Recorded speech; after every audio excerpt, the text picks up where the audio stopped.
दोस्तों राधे राधे। दोस्तों आप हमारे YouTube चैनल सनातन ज्ञान भूमि पर नए हैं तो चैनल को सब्सक्राइब अवश्य करें और लाइक करें और दोस्तों में शेयर करें। वीडियो को अंत तक जरूर सुनिएगा।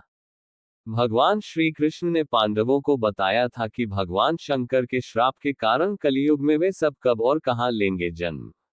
पांडव भगवान श्री कृष्ण को अत्यंत ही प्रिय थे, लेकिन इसके बावजूद वे भगवान शिव के श्राप से नहीं बच पाए।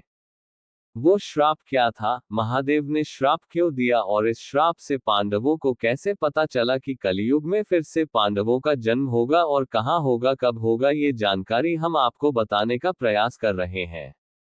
महाभारत युद्ध के युद्ध में जब दुर्योधन को मरने की अवस्था में छोड़ दिया गया था, तो अश्वत्थामा ने अपने मित्र की दुर्दशा का बदला लेने का सोचा और इस मंशा से वह कृतवर्मा और कृपाचार्य पांडवों के शिविर जा पहुंचे।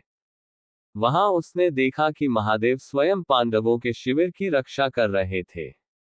पांडव शिविर में नहीं थे, लेकिन ये तीनों उसके बाद पांडवों के पुत्रों को मारने का विचार करने लगे, लेकिन भगवान शिव के रहते ये संभव नहीं था।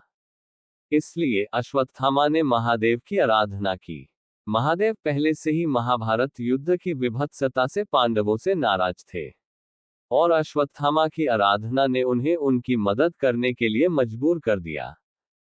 वे स्वयं अश्वत्थामा में समा गए और उसे अपनी एक तलवार दी ताकि वो अपनी मंशा पूरी कर सके। भगवान शिव की आज्ञा मिलने के बाद तीनों ने मिलकर भगवान शिव से प्राप्त अस्त्र से पांडवों के सभी पुत्रों का वध कर दिया। पांडवों को जब अपने पुत्रों की हत्या का समाचार मिला तो उन्होंने इसके लिए भगवान शिव को भी जिम्मेदार समझा और उनसे लड़ाई करने वे महादेव के पास पहुंच गए। महादेव उनकी इस हरकत से बेहद क्रोधित हो गए और पांडवों से कहा कि तुम सभी भगवान श्री कृष्ण को प्रिय हो, इसलिए इस जन्म में तुम्हें इस अपराध का दंड नहीं मिलेगा, लेकिन इसका दंड तुम्हें कलयुग में फिर से जन्म लेकर भोगना पड़ेगा। न्याय की जगह श्राप मिलने से पांडव दुखी हो गए और इसके समाधान के लिए भगवान श्री कृष्ण के पास पहुंचे। उन्होंने श्री कृष्ण से श्राप की बात बताई तो श्री कृष्ण ने उन्हें उनके अगले जन्म का रहस्य बताया। श्री कृष्ण ने बताया कलयुग में पांडव कहां लेंगे जन्म, ये बात भविष्य पुराण में भी वर्णित है। भविष्य पुराण के अनुसार श्री कृष्ण ने उन्हें बताया कि कलयुग में अर्जुन का जन्म परिलोक नाम के राजा के यहाँ होगा और वो ब्रह्मानंद नाम से विख्यात होंगे। युधिष्ठिर वत्सराज नाम के राजा के पुत्र बनेंगे और उनका नाम मलखान होगा। भीम के बारे में श्री कृष्ण ने कहा कि उनका जन्म कलयुग में वीरण नाम से होगा और वो वनरस राज्य के राजा बनेंगे। नकुल का जन्म कान्यकुब्ज के राजा रत्नभानु के यहाँ होगा और उन्हें लक्षण के नाम से जाना जाएगा।